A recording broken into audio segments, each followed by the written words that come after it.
जय हिंद मेरे दोस्तों, आपको अपने यूट्यूब चैनल में स्वागत है। कल के लिए हम यहाँ तक छोड़े थे, आज हम फिर बता रहे हैं कि पशुओं और पौधों में उत्पन्न रासायनिक का आत्मरक्षा। जैसे कि देखिए कि मधुमक्खी जब डंक मारता है तो वो एक अम्ल छोड़ता है जिसके कारण दर्द और जलन महसूस होता है। और डंक मारने गए अगर अंग पर यानी उस जगह पर बेकिंग सोडा जो खाने वाला सोडा को बेकिंग सोडा कहते हैं, तो वहाँ पर आराम महसूस होता है आपको। जब आप घर पर देखते होंगे कि कोई बड़ बुजुर्ग जो है वो कहता है कि नमक छिड़क लो, रगड़ लो, तो उससे ठीक हो जाता है। और नेटल एक प्रकार का जैसे ही मधुमक्खी की तरह होता है, जिसका नेटल कहा जाता है, NETTLE। नेटल यानी भौरा जिसको बोलते हैं अपने आम शब्दों में। तो वो जब डंक मारता है तो मेसोनाइक अम्ल छोड़ जाता है और जिसके कारण दर्द और जलन महसूस होता है। इसका इलाज जो है उस डंक मारे स्थान पर जो है डॉक के पौधों के पत्ती को रगड़, डॉक आपको कई जंगल में मिलता होगा डॉक का पौधा, तो उस जगह पर रगड़ कर इसका दर्द को भगाया जाता है। अब देखिए लवण का पीएच। परवल अम्ल और परवल क्षारक जब होता है तो वो उदासीन हो जाता है, यानी इसका पीएच स्केल कितना होता है, 7 के इक्वल होता है। और परवल अम्ल और दुर्बल अम्ल जब दोनों का अगर मिलाते हैं तो अम्लीय लवण होता है। अवन नहीं होगा, यहाँ लवण होगा। अम्लीय लवण होता है और पीएच जो है वो 7 से छोटा है। आप अम्ल है तो पीएच से छोटा है, अगर क्षार है तो पीएच से 7 से बड़ा होगा। और ये क्षारीय कब होगा, जब परवल क्षारक होगा। क्षारक जो होगा परवल होगा तभी न क्षारीय होगा, और दुर्बल अम्ल होगा तब होगा ये क्षारीय। और परवल अम्ल है तो अम्लीय होगा।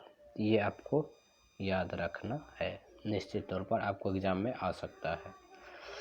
अब देखिए साधारण नमक के रासायनिक।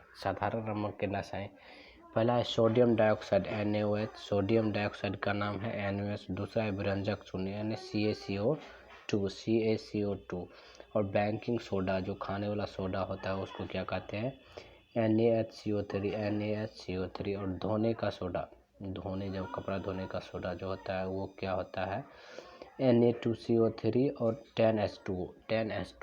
Na2CO3 10H2O। Plaster of Paris जो होता है बैंडेज किया जाता है, वो चूना CaSO4 हाफ और होल ट्वाइस हाफ और 2H2O। ये आपको एक रासायनिक नाम पूछ सकता है, ये 500 में से एक, ये आप याद कर सकते हैं। और उसके बाद ये साधारण नमक के रसायन है। देखिए सोडियम डाइऑक्साइड NaOH क्या है कि NaOH जलीय विलयन से विद्युत धारा जब प्रवाहित करते हैं तो ये वियोजित यानी अलग अलग होकर सोडियम डाइऑक्साइड उत्पन्न करता है। उस प्रक्रिया को क्लोर क्षारक प्रक्रिया कहते हैं, जिस पर देखिए 2NaCl और 2H2O को जब हम अभिक्रिया कराते हैं तो 2NaOH और Cl2 और H2O बनाता है। यानी एनोड पर Cl गैस होता है और कैथोड पर H2 गैस होता है, और कैथोड के पास NaOH का विलयन बनाता है। अब देखिए कि ये सोडियम डाइऑक्साइड जो है NaOH, इसका उपयोग क्या होता है। इसका उपयोग जो होता है H2 यानी ईंधन के मार्गशील, Cl2 जो है उसको जल की स्वच्छता में PVC या CFC जो जल की Cl2 उपयोग करते हैं। और HCl जो है इस्पात की सफाई और औषधि में किया जाता है।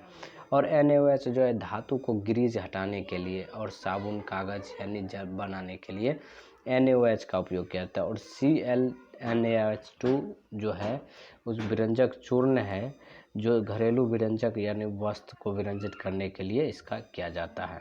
अब देखिए विरंजक चूर्ण जो है वह शुष्क बुझे हुए चूना होता है।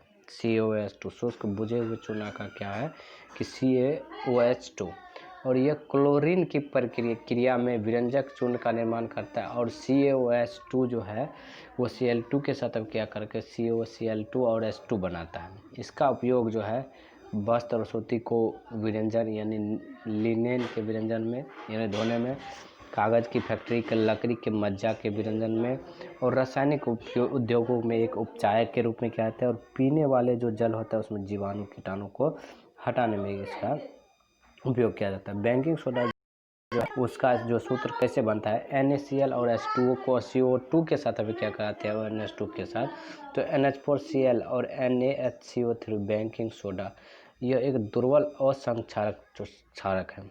यह क्या है, बेकिंग सोडा एक क्षारक है और दुर्बल है, और खाना पकाते समय जब गर्म करते हैं तो उसकी अभिक्रिया ये है, देखिए 2NaHCO3 को जब गर्म करते, गर्म का सैम्बुल होता है त्रिभुज, Na2 और CO3 और H2O और CO2 उत्पन्न होता है।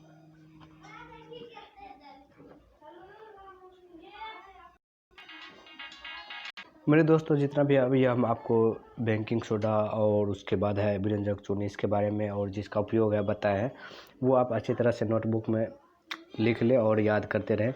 और बेकिंग पाउडर जो है उसका उपयोग देखिए, बेकिंग सोडा का बेकिंग पाउडर बनाने में किया जाता है। बेकिंग सोडा का उपयोग टार्टरिक अम्ल मिलाकर, और इससे उत्पन्न CO2 जो है वो पान, रोटी और केक को फुलाने में खमीर उठ जाता है और उसको फुलाया जाता है, जिससे मुलायम और स्पंजी के जैसा यानी फुलाता है, स्पंज जो है वो फूलता है, उसी की तरह बनाया जाता है। तो इसमें क्या बेकिंग सोडा का उपयोग किया जाता है। और एंटीसिडिक संगठक, इसका उपयोग जो है सोडा, अम्ल और अग्निशामक में किया जाता है। इसका उपयोग जो है सोडा और अम्ल अग्निशामक के रूप में किया जाता है। अब देखिए अगला है धोने का सोडा। धोने का सोडा का सूत्र होता है Na2CO2 Na2CO3 10H2 जो है ये एक सोडियम कार्बोनेट का पुनः क्रियाशील से धोने का सोडा प्राप्त होता है, और यह एक क्षारीय लवण होता है।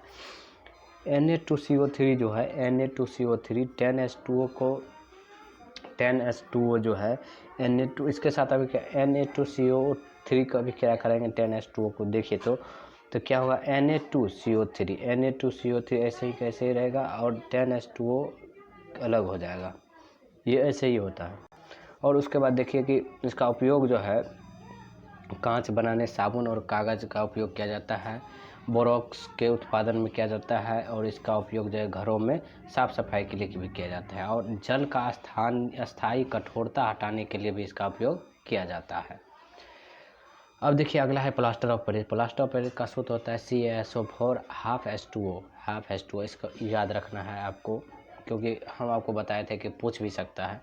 और जिप्सम को 373 केल्विन पर जब गर्म करते हैं तो वो जल के अणुओं में त्याग देता है और कैल्शियम सल्फेट हेमेटाइड POP का निर्माण करता है।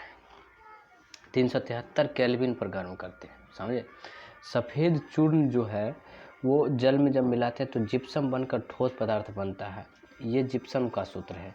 जिप्सम का सूत्र कैसे आया, CaSO4 को हाफ H2O के साथ एक जल अणु को मिलाते हैं, यानी 1.5 जल अणु को मिलाते हैं, तब ये जिप्सम बनता है। जिप्सम में देखिएगा कि जल की मात्रा 2 होगी 2H2O, और इसमें और सोडा में जो है 1 होगा।